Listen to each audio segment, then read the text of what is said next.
So the central premise of autoprocess therapy is that we don't understand the nature of the self.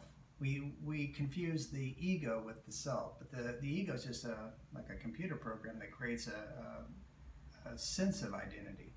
We're the person who has an ego. We're the person who has a sense of self. So that's the underlying premise, and we can start to make a differentiation experientially, not just intellectually. Then some interesting things start happening. Another key thing about autoprocess therapy is that it comes right out of the Noble Eightfold Path, which is the fourth noble truth of Buddhism.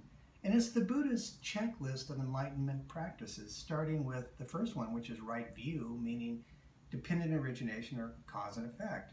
That spills into the next one, which is right aspiration, or right not as in right and wrong, but as in promotes mental health and enlightenment, or it doesn't. Kind of like, yeah, you have to ask yourself. So right aspirations are healthy aspirations, healthy attachment versus unhealthy attachment, which would be called Tana, and so on and so on. I won't go through the whole list, but that's the idea. It just one kind of leads to the other, to the other, to the other. Of course, this model can also be looked at as being like petals of a flower that all kind of feed inward to the middle, which would be that enlightened state of well-being. But when the Buddha laid it out, he did mean it to be somewhat sequential, or at least you can view it that way. So in autoprocess therapy, the first thing we look at is the cause and effect of our own feelings, dependent origination.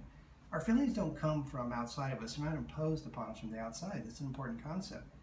They're the result of how we habitually think about things, our perspective, and our behaviors, all of which is driven by attachment, for better or worse.